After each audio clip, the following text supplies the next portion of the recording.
Thank you everybody for coming here today. My name is Kenny Ting.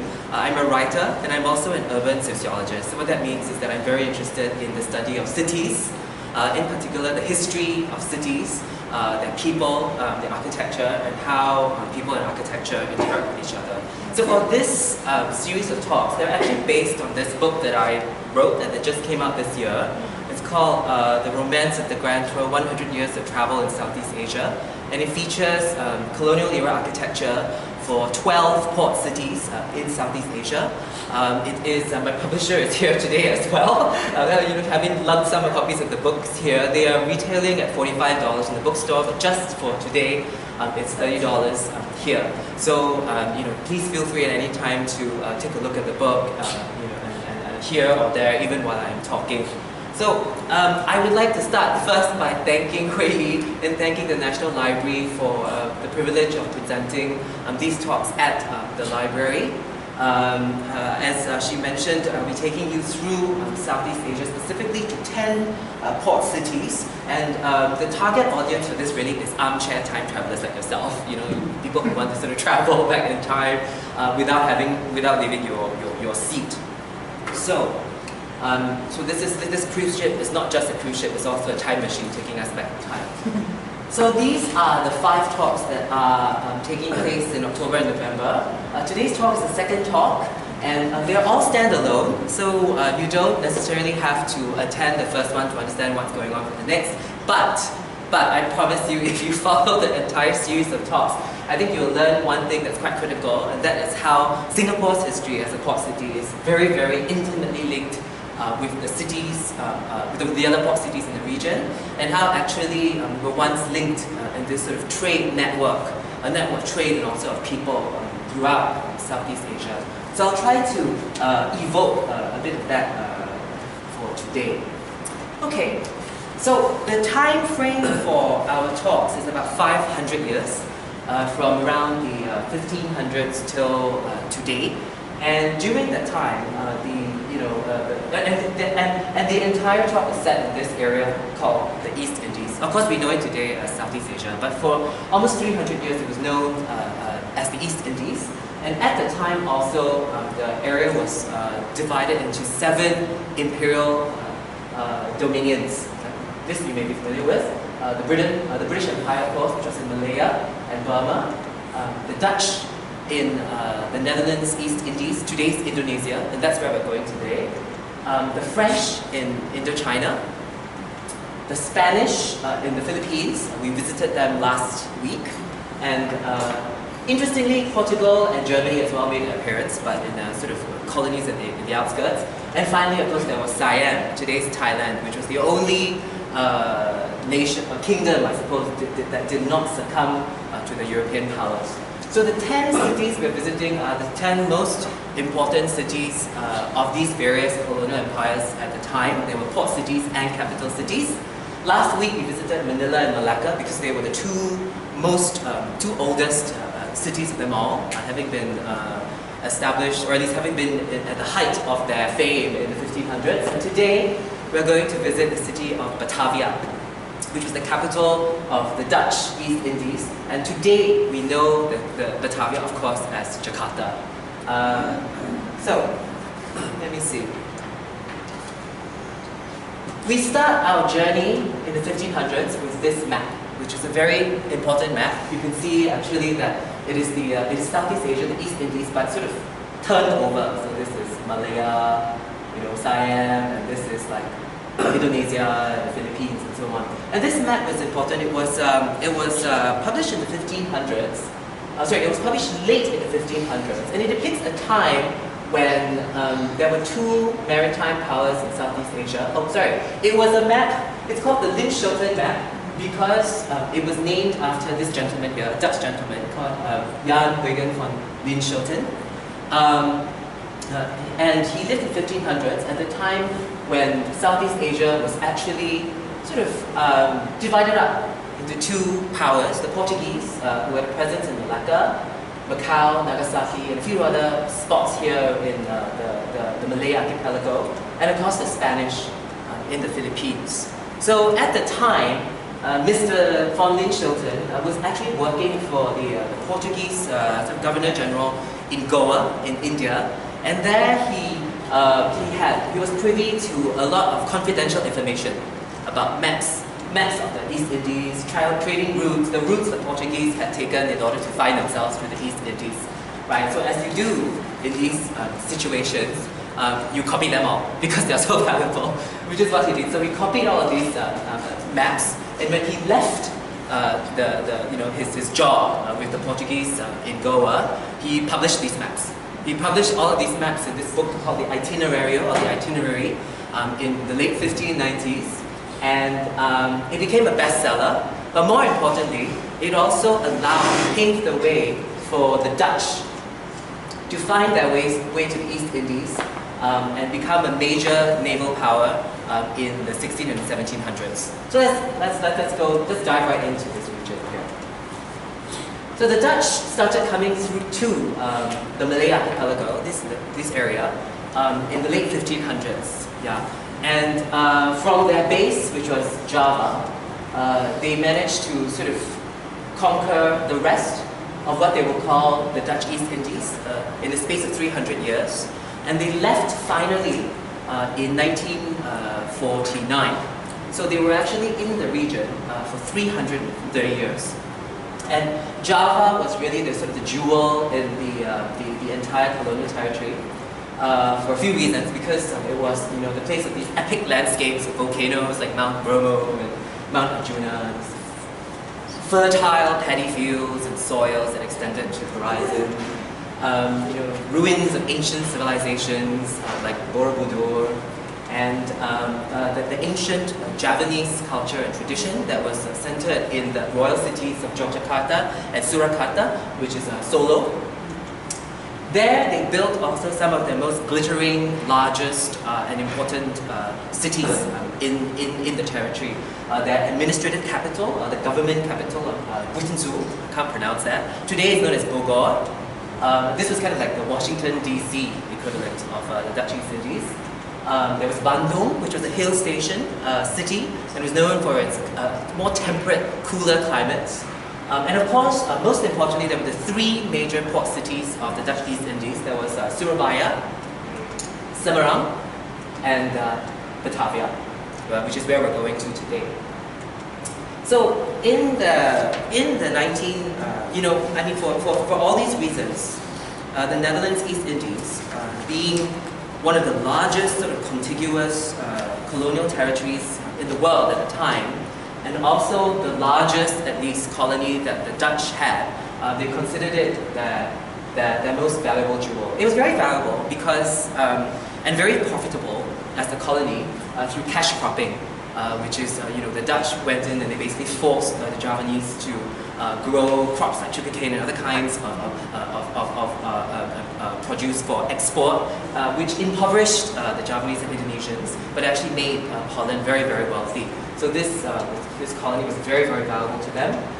In particular, the city of Batavia was the center of the colony. It was the second capital of the Dutch Empire after Amsterdam, and the second most important city after Amsterdam, because everything, all the trade, the spices and whatever now, from the East Indies would be sort of brought to Batavia to be, reorganized a bit and then exported out to Europe and Amsterdam. So it was kind of like the Singapore of its time.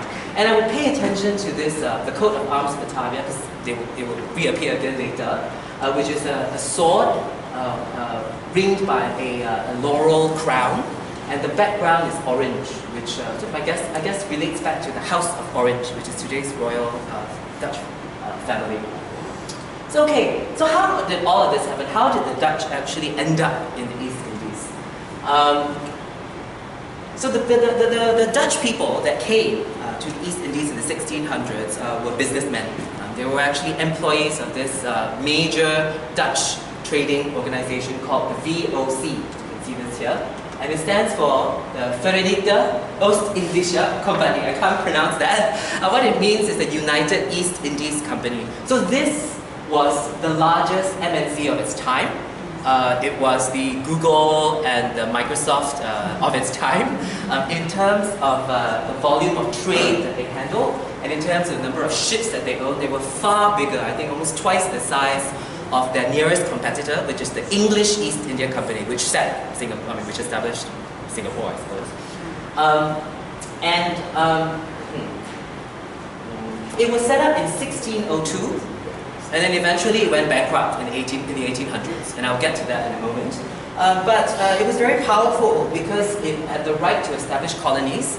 It had the right to actually wage wars, which is how they established colonies. They waged wars against the various Javanese sultans and kingdoms in order to take over a territory.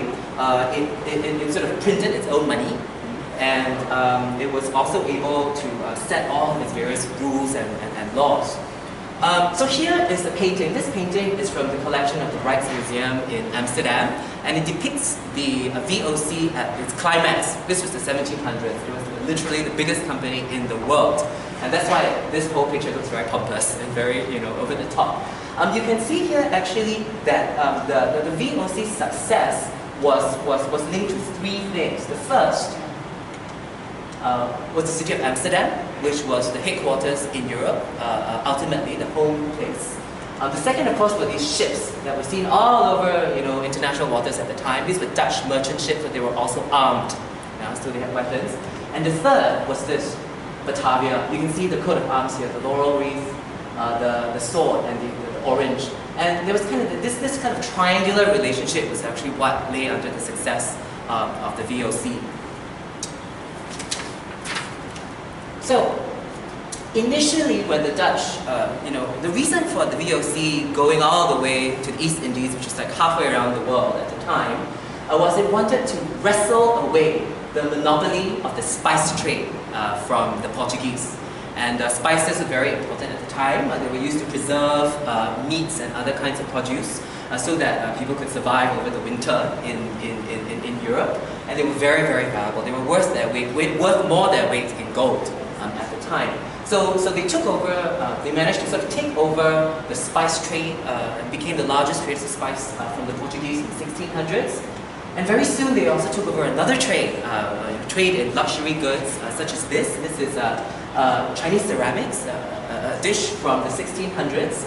It's known as, this particular style of ceramics is known as crock because after the Portuguese ships that used to take these vessels from China through Southeast Asia to Europe.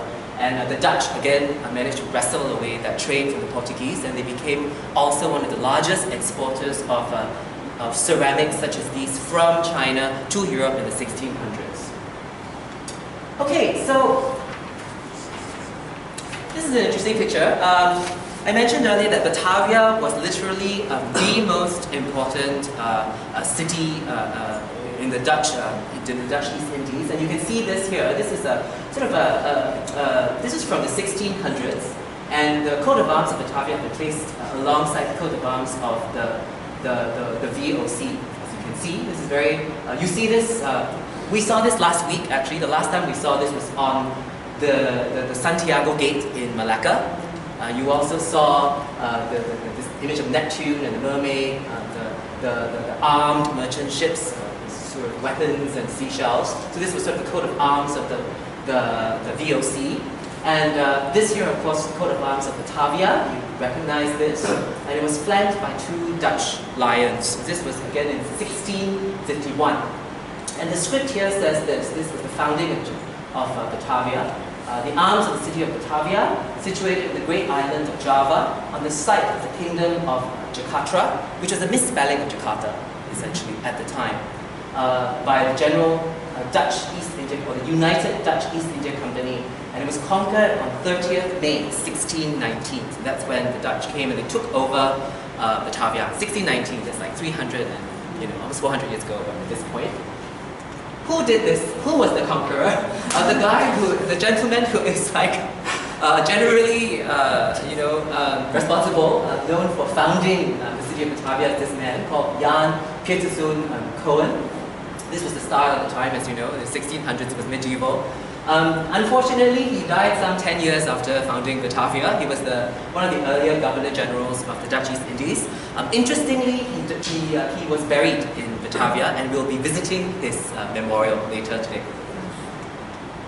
So let's go visit Batavia itself in the 1600s. So this is a view of the city from a painting in the collection of the Rijksmuseum. It was painted in the mid-1650s. And this being the medieval era, naturally, city building at the time involved building fortresses, walled fortresses. We saw that also last week in Malacca and Manila. And you can see here there's a wall, right? And this is the castle. And this is a view of the city from the sea. So this is what you would have seen as you arrived. And what was unique about Batavia, which was very different from the other cities at the time, was the canal. Because don't forget, the Dutch built the cities. So they brought with them their sort of city planning skills here, which is all about canals. So you see here that the harbour itself led straight into this great canal that went through the very heart of the city. And interestingly, this is a view from the mid-1600s. You can see the Dutch ships, but you can also see these sort of Chinese vessels and Malay vessels, showing that already at the time there was trade that was taking place, within the Malay archipelago and also between the Chinese and the local Javanese. Another view of the city, somewhat more fanciful, but you can see the walls and the castle and the canal. Let's deep dive in. So this is a later view of the city in the 1700s, and I'm going to use this now to sort of, to provide a lesson in Dutch city planning.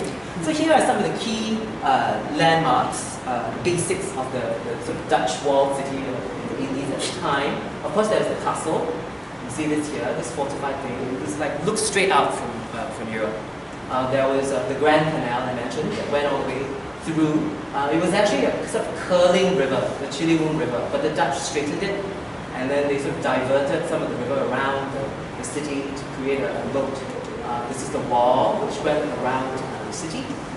There was the city, the Stadsplein is kind of like the town square, the city square, and there's a church, of course, there always needs to be a church. That church is also where Jan Peter Stuyvesant's grave is. The governor's residence here. Later on, they would build another gate to the castle in the 1700s. And everybody who wasn't European, including the Chinese, were housed outside the walls. And this area is called Godok, which is Chinatown. Let's look at this in a plan view so you can see it better. So here you see the castle, the Grand Canal, the Grote Gracht, the wall, the city, the town square with the new church, the main church of the city, governor's residence, the Amsterdam Gate, Glodok, and this area later became sort of a banking area, and it was the site of a few major banks. And the reason why I'm pointing all these out is actually because we're going to go visit them. And so this is sort of how the city would have looked like in the 1600s all the way to about the late 1700s. Let's see how it looks like today. And for this, I have the magic of Google Maps to show you. Essentially, you can see this is North Jakarta. So the old town of Batavia is known as Kota Tua today. Kota Tua simply means big city. People call it Kota, which means city. And you can see that the footprint of the city still exists, more or less.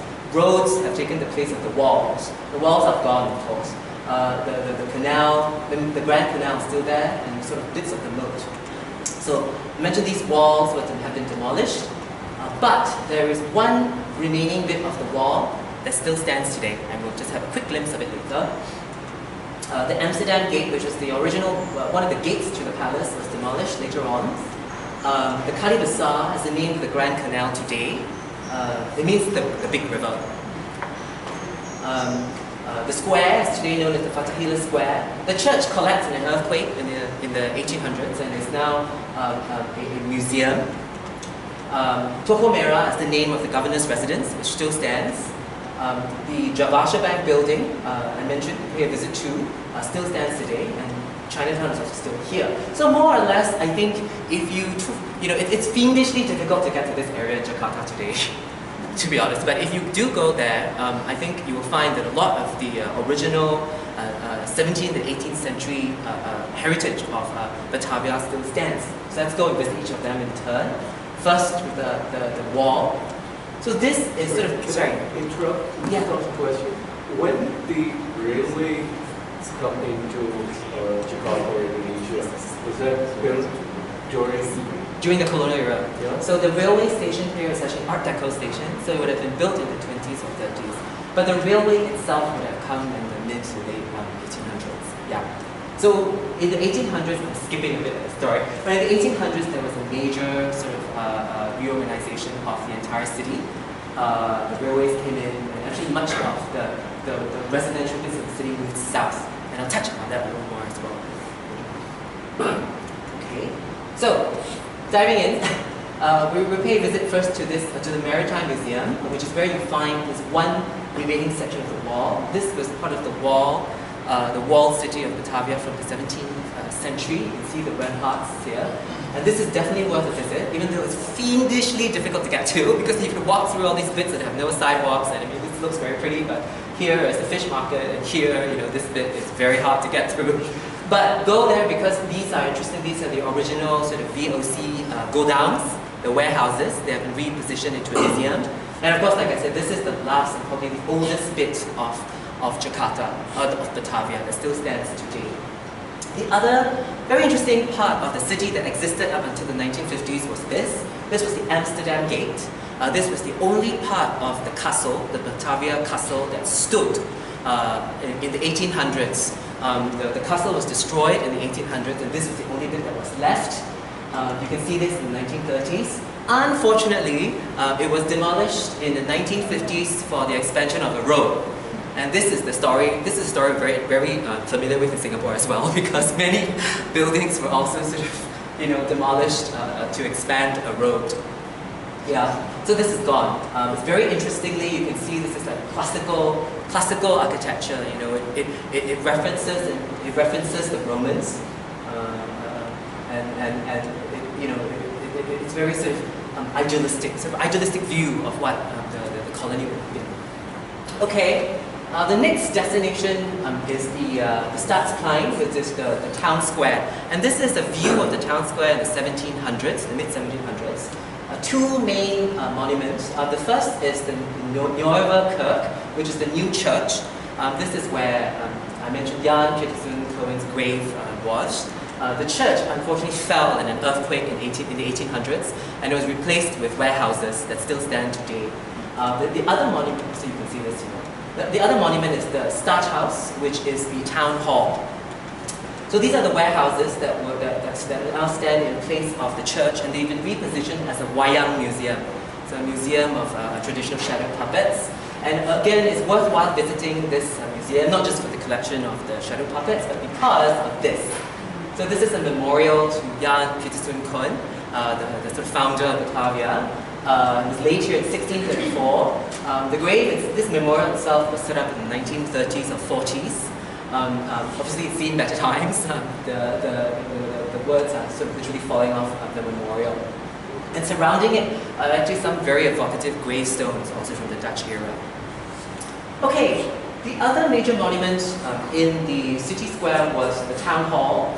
So this was a print of the town hall that was made in 1888 by it comes from a very famous book. This very fabulous name here. Het Kamerlid van Bergstein in Netherlands.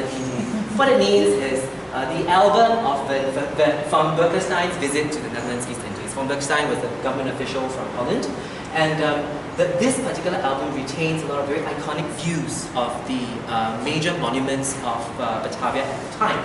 So the town hall was built in 1710, and at the time this print was done in 1888, it was already about 160 years old.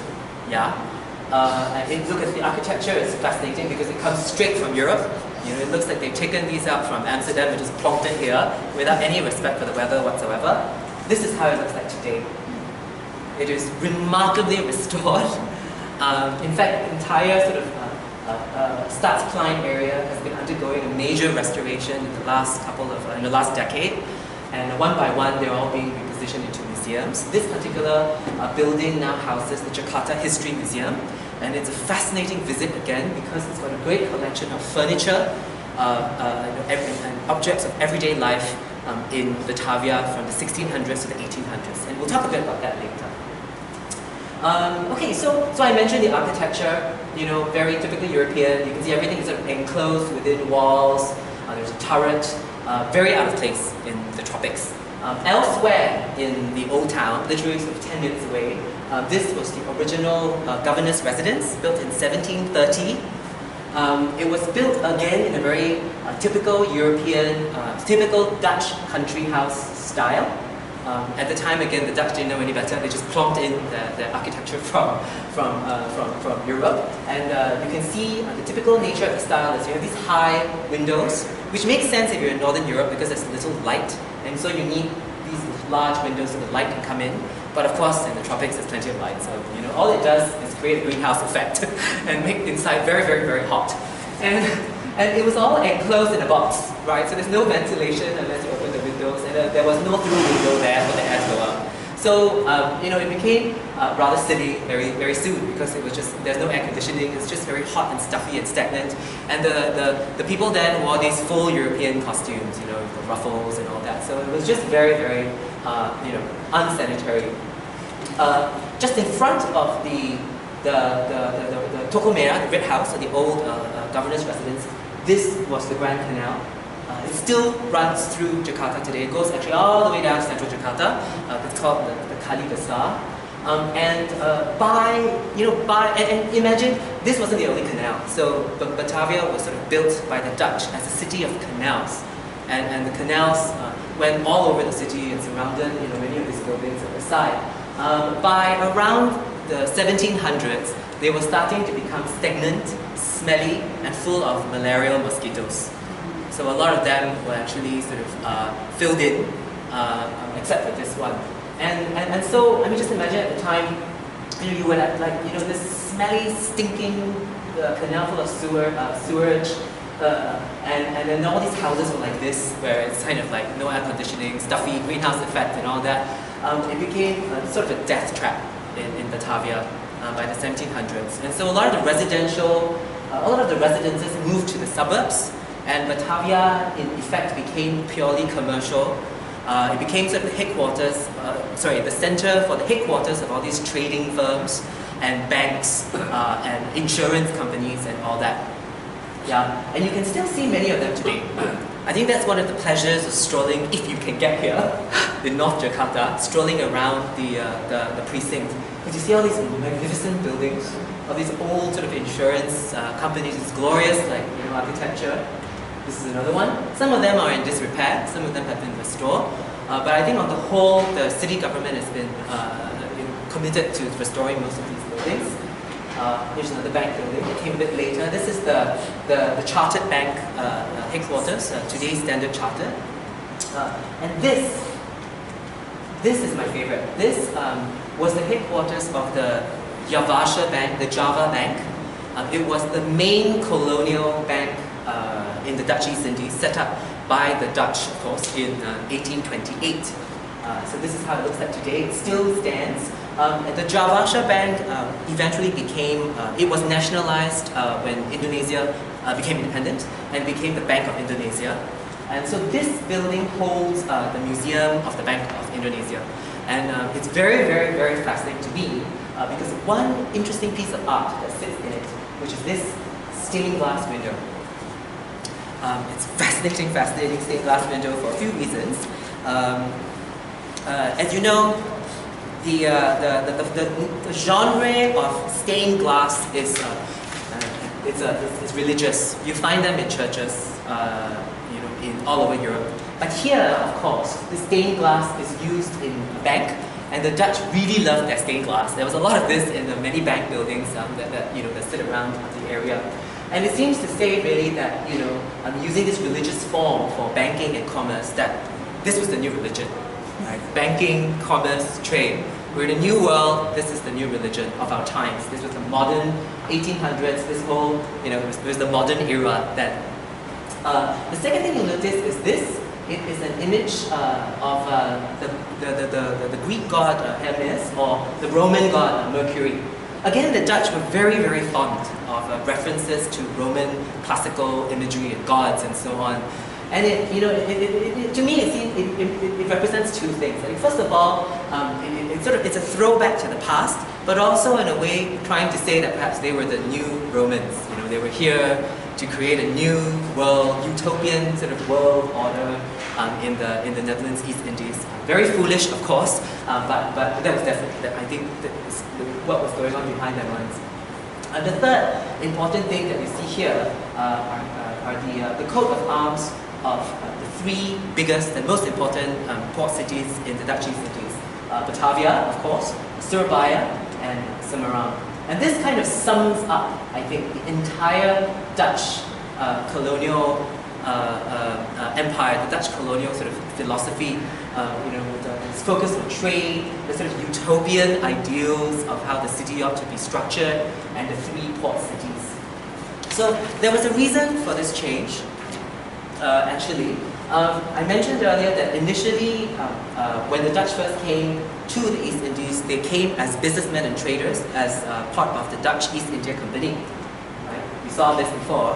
But by the 1700s, the Dutch East India Company began to wane because of corruption and because of competition from the English East India Company, which we're very familiar with. And so by the 1800s, they went bankrupt. Yeah. So the government took over its debts, and it also took over all of its colonial possessions, including the Netherlands East Indies. So in the 1800s, the Netherlands became a colonial power for real, and therefore there were a lot of changes in the way it was thinking of managing and developing its possessions. Okay, so in the 1800s, they sent a man here to be the new Governor General of Batavia. His name was Herman William Bendels, and he's very significant in the city because he did two things. Yeah. First of all, because by the time, as I mentioned, people were getting sick of being, ill and down with malaria in the old town, which became known as Old Batavia. And so basically, he moved the entire town south to what was then the suburbs. So all of the government offices, the cultural, civic institutions were actually moved all the way south. The residences also moved south to this area, a new town, which he called Weltevreden, which means very contented or well contented, a very utopian, idyllic, view of the city.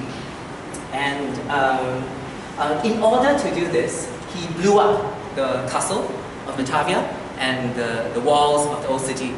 And then he carted all these, debris down to be used as construction materials to build his new city. So that was the time that the Batavia castle and the walls were destroyed in about 1808.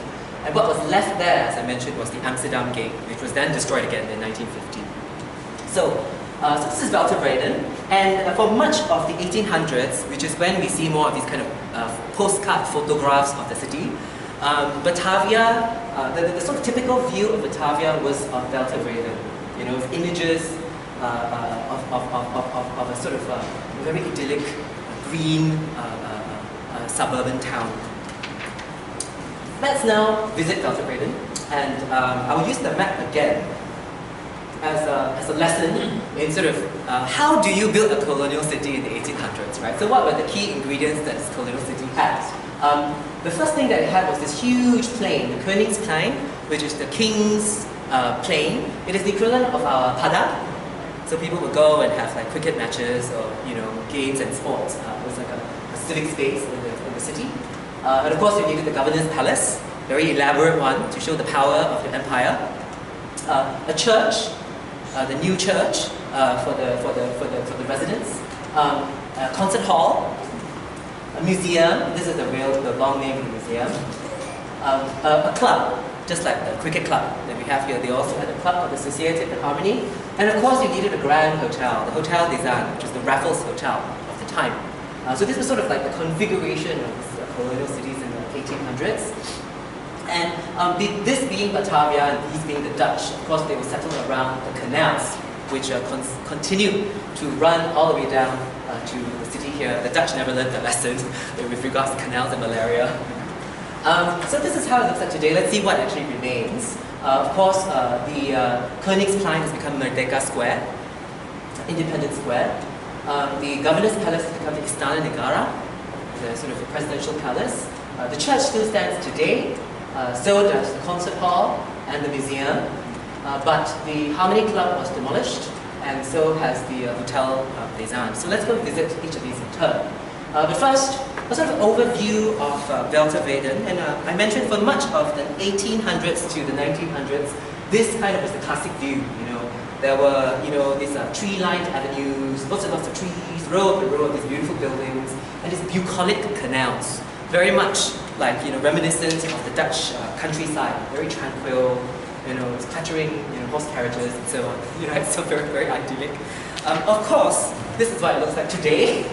Welterweden is central Jakarta, and it is, as we know, a heaving, sort of traffic congested, the very opposite of Welterweden, which means sort of well content and so on.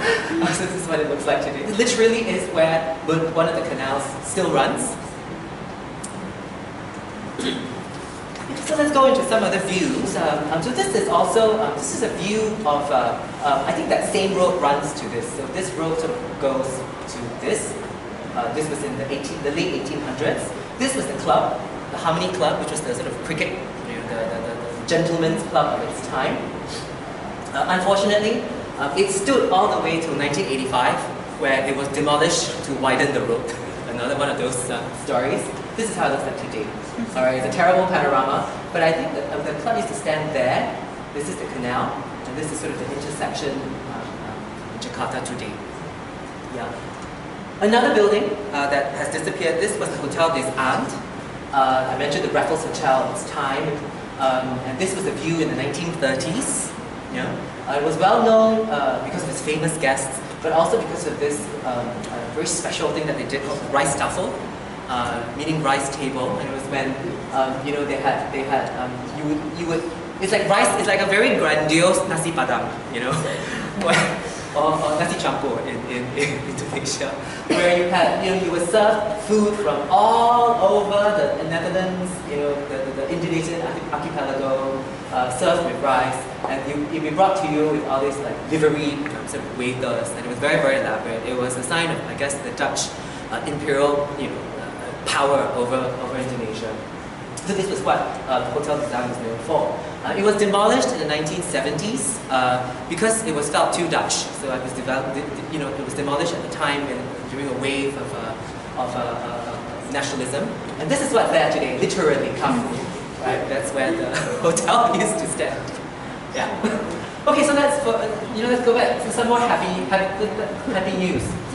Some of these still stand today. So this was the Governor's Palace in 1888, about 100 years after it was first built. You can see this.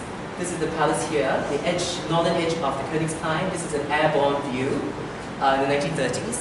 And this is it today, part of the presidential palace complex in the north of the Merdeka Square. This is the church, and this is it today, Emmanuel Church. The concert hall in 1888. This is it today. And finally the museum, which it has an interesting story about this museum. I hope I have enough time for this.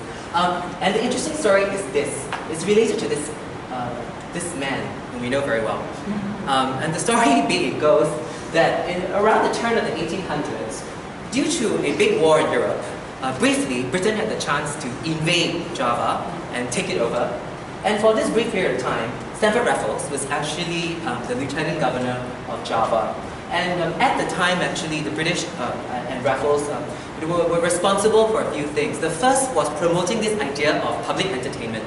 So that's why later on you had the concert hall and the theatre and the playing cricket and all that in the square. Before that, the Dutch used to do their things privately.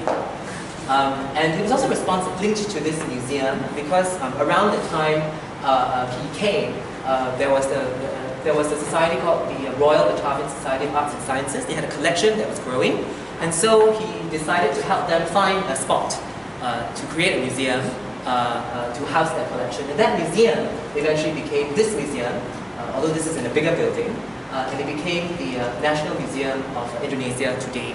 And you will find this very familiar because it looks, in a way, it's sort of laid out. It's very like our National Museum used to be before, you know, all these sort of ethnological, anthropological collections. It also has a wonderful collection of statues and artifacts from the Hindu-Buddhist era of Java from the 6th to the 9th century. Okay, so those were the monuments. The other thing that Batavia was known for in the 1800s and 1900s were its residences. And these were some of the most opulent, beautiful residences of that time. And these are very different, you will note, also from the residences in the old town in Batavia. Then the Dutch simply sort of plonked in their architecture from Europe without any consideration of the climate. By this time, however, it was around the 1800s, so they had 200 years to learn, and they learned their lesson. Right? So you will see that these buildings are unique. They're called Indie-style buildings, and they evolved. They're kind of mixed architectural style that evolved here, and they were characterized by these roofs that were sloping and large and overhangs the main building so that the rain can come down. And this was inspired by sort of native Javanese, Minang, Balinese kinds of roofs. The basic structure of the house, of course, remained European. These are like Roman columns almost. Another new thing that evolved was this, the balcony, the veranda, the ground floor veranda that ran around the building. And this ground floor veranda was for air circulation because previously the rooms were just behind the walls and it was all boxed up. But then they learned actually that it was important for to cool down air, to have air circulating through and into the buildings. The ceilings were thus also very high, outside and inside, for air circulation. And the houses were always sort of arranged lengthwise, room to room, such that there was, maybe the air could go through and out the back, through and out the back. So you got more of a circulation. So this was another example. This was in the 1800s. Yeah, and this sort of mixing of the East and the West also took place with the people, the Dutch. They were there for 300 years, and they themselves changed. So this was them in the 1600s, a very classic painting from the collection of the Rijksmuseum. In 1665, you can see this is like a family portrait. The men and the women were dressed in typical European wear, totally inappropriate, of course, for the weather in Southeast Asia. You will see that already then, the ladies Japanese and the children are Eurasian. There were already some degree of intermarriaging. The reason was because there were not many ladies that came from Holland to the Indies, so the men had to essentially marry the women here. And this continued all the way till the 1800s. So this was a typical family portrait in the 1600s, and by the 1800s, this was the typical portrait. Yeah, 1800s, typically you have these family portraits out on the veranda of their bungalow. I mean, it's kind of like our black and whites, essentially. Yeah, these were all white, and the black and white tiling. And the men, interestingly, you will see that they're all white. That was deliberate because it kept them cooler. Although, of course, this would still be very stifling at the time. But it was a change from from this, clearly, right? And what is most interesting is what the women wear. So the wealthy women typically wore kebaya, sarung kebaya, because eventually they realized over the course of centuries that it was just cooler and it was just a more natural way of keeping themselves cool in the tropics, and they eventually this marked them out as being of the soil. So waves of new immigrants would come, but the wealthy ones would be dressed in this, and they would speak Malay. Because after hundreds of years of being here, Malay became their mother tongue, and then they would speak Malay with their kids and so on. Note also the furnishings. Again, they're sort of mixed with woods that were actually from Indonesia, and this kind of ornamentation is also influenced by sort of local styles. And let me see what's so their practices, right, went all the way through. They went all the way in being sort of as Malay as possible, including the chewing of sirih, which is betel nut. Yeah. And so a lot of the visiting European women at the time were appalled, when they came into Batavian society, because the high-born ladies of the society would be, they would tend to be Eurasian. As I mentioned, there weren't that many ladies. They were darker than the Europeans that came from abroad. They would speak Malay. They would sit on the floor and play. They would look, play the typical Japanese games, and they would choose the rape. And the Europeans that came from abroad were absolutely just appalled at the behavior. Some other views of people, the men again, as I said, all in white. And another family portrait, typical again, sitting on the balcony with the wicker chairs, high ceilings, and so on. This is a view of the interior, high ceilings, very simple sort of Dutch kind of layout, but a lot of the ornamentation is actually sort of indigenous, Indonesian.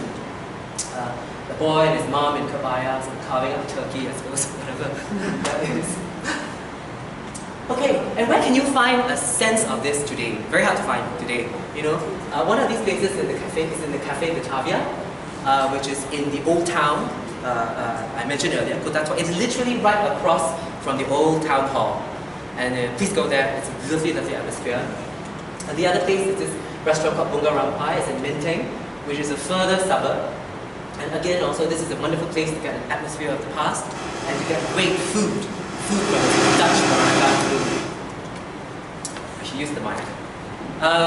I mentioned that the suburb of Menteng, and what happened again was malaria struck again later in the 1800s, and the Dutch again moved south into this other suburb known as Menteng.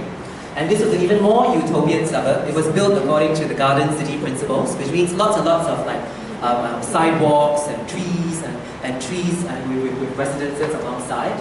This is how it looked. Overview. One of the houses today. Unfortunately, many of these houses are going. They're being destroyed or demolished and replaced with newer things, even though many of them are protected. But the general feel of the area still remains. You see it's very green, very unique area in Jakarta today. Totally well worth a stroll. Very, very pleasant. Again, Menteng was kind of an idyll. At the time when it was built in the 1920s, the Dutch thought that it could be here forever. Of course, we all know that didn't happen because of this. In 1942, the Japanese came, World War II happened. The Japanese occupied the place from 42 to 45. Immediately after there was this, the Battle of Surabaya, which started the Indonesian sort of fight for independence. And Indonesia gained its independence in 1949. And with that, I think the entire culture of the Indies Dutch ceased to exist. The Dutch Indies at the time were given two choices. They could either stay and remain Indonesian, take up Indonesian citizenship, or be repatriated to repatriated to the Netherlands, a homeland supposedly that most of them have never been to because most of them lived all their lives in the Indies. Most of them actually went back. So the majority of them went back to the Netherlands, where a lot of them were housed in The Hague, the city called The Hague. So what happened then was a lot of them, there was naturally they had a sense of nostalgia and loss for the past, and they evolved this entire genre of literature called the Dutch East Indies literature that sort of painted this picture of how life was back then during the time. And the feeling or emotion that was captured in this literature was tempo dulu, that's how they described it in Malay. It means literally time past, but it sort of captured this sense of nostalgia and loss for time past. I don't have time to talk about these. They were sort of the four main authors of the Dutch East Indies literature. What I'd like to do actually, it's one of the last things today, is to show you a video of the city, since we're talking about tempo dulu. Let's see if it starts. So this is a video of a city in the 1910s. So you'll see life on the streets then, and it's accompanied by wonderfully nostalgic and sad music, so you feel the utmost sense of tempo dulu. I think it lasts about 5 minutes, and I'll cut to another point in the video as well. Let's see the music.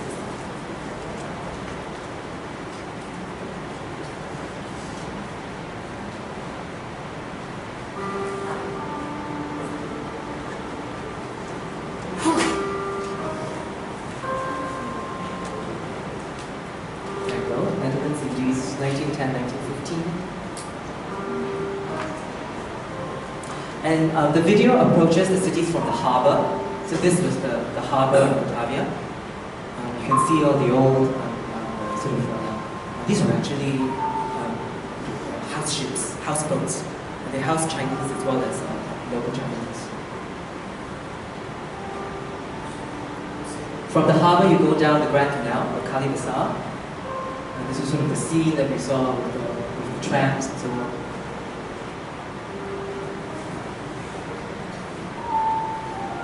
It goes through the old town very quickly to get to Batavia. Glodok was Chinatown. It still is Chinatown today, although almost all of these buildings are gone. You see the shop houses, typical sort of Chinese shop houses.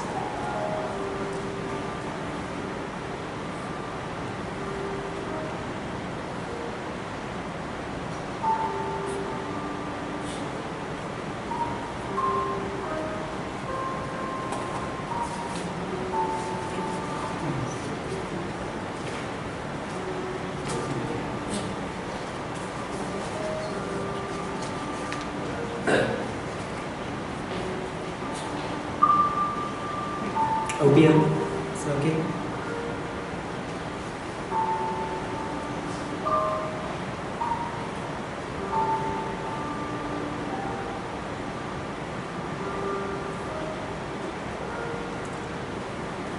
I'm going to forward it a little because we're running out of time.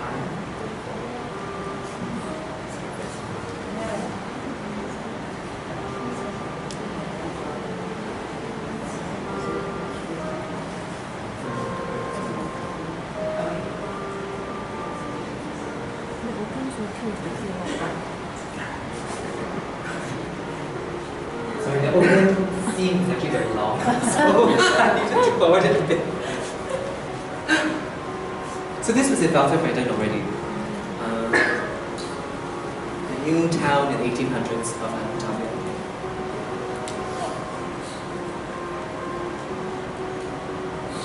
So we'll take a sort of a tour visually down Batavia, and I'll take you into one of the houses to see how the ladies actually look like.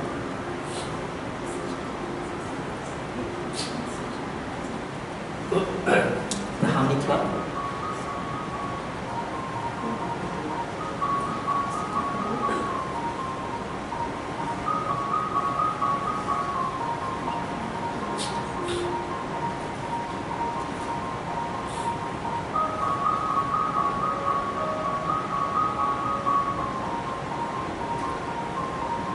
Tanah Abang was the very edge of Batavia. This was the suburbs proper.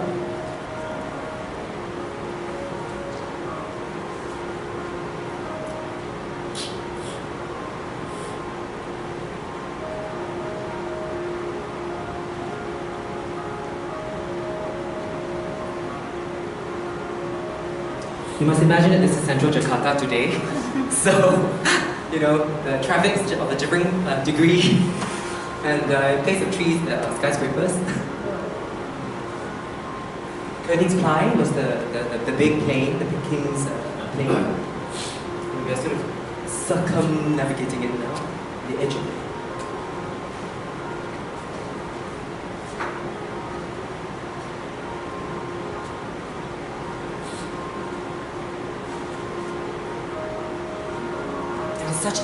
It feels so alien, right? It feels like essentially it's like a European city in Asia.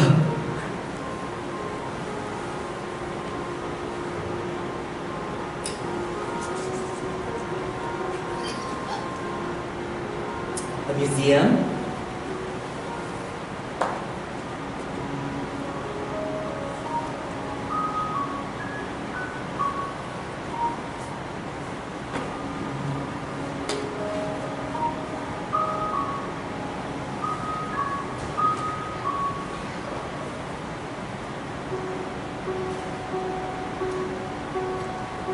To forward this a bit because it spends a very long time in the museum looking at collections, which essentially look about the same today.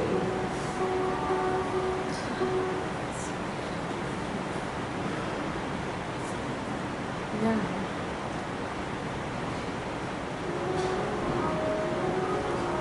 we're back on the streets. This is the Williams Church, which still stands today.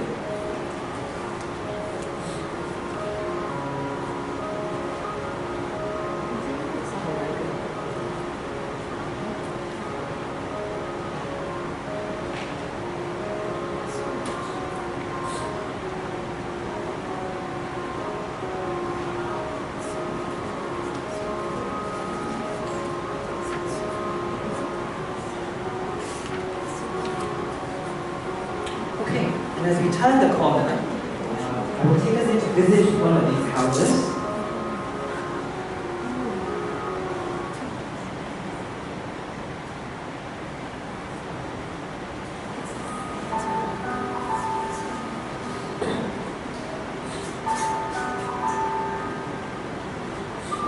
A European housewife at work in the morning with her morning robe. So you see they were dressed at home, at least in sarong kebaya.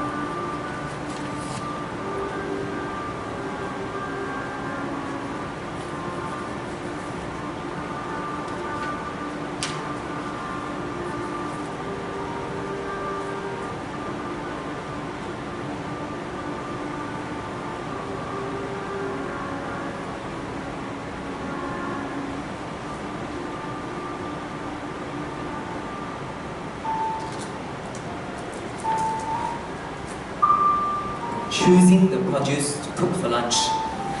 Essentially, very everyday task.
Okay, so this was all very sort of, I mean, they were probably recreated. I mean, it wasn't like a reality TV show like we're used to today. This was probably partly staged.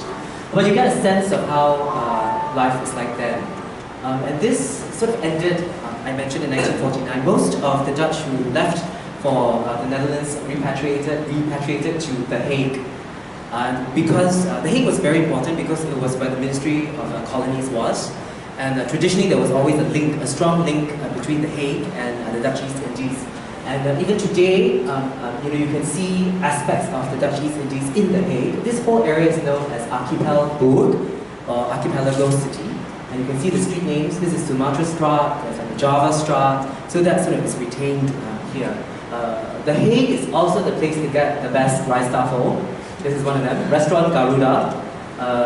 It's run by, the owner actually was an Indian Dutch, and he had left during the 50s and had come back here.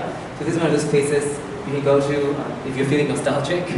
And finally, of course, in this city, is the sister hotel to the Hotel des Andes, also known as the Hotel des Andes. And it was built in the 1800s, and it played host at the time to a lot of returning Dutch from the Indies. And interestingly, of course, here you'll see is the coat of arms of Batavia. We first saw this 400 years ago in the 1600s, and this is where I sort of end our journey today. Alright, so if you enjoyed this talk, and you want to know more about the city of Batavia, you can find out more in my book, The Romance of the Grand Tour, 100 Years of Travel in Southeast Asia. It features Batavia, as well as 11 other port cities in Southeast Asia. My publisher is very kind. She has come here today with copies of the book. They normally retail at $45 in the store, but for today only they're retailing at $30. Please feel free to have a look through at the books, and please do support the book if you like the talk. Also, if you want to find out more about port cities and so on, this is the link to my blog, and there's also info that I always update at the Romance of the Grand Tour Facebook page. I'm also, this Hui Yi mentioned that there's a sort of a series of books here in the library that you can borrow. Also, if you want more background on the Dutch East Indies, I would highlight these in red. This is a wonderful book with photographs of Batavia and Veltervreden. It's a coffee table book. Very evocative, and this book, in particular, Faded Portraits. Robert Newman-Huygens is one of the 4 greats of Dutch East Indies, and this book describes life at the time. You know, life in the bungalows with the scent of melati everywhere, and the aunties talking about the matchmaking. You know, matchmaking the young gentlemen to women. The next talk will be at the Asian Civilizations Museum, and it will be focused on Bangkok and Phnom Penh, and it will be we'll be journeying to fairy tale kingdoms, of Siam and of Cambodia, and in particular we'll also be learning about the extent to which kings would go in order to maintain the sovereignty of their kingdoms. Yeah, so please do join me at the ACM next Friday at 7 to 8 p.m.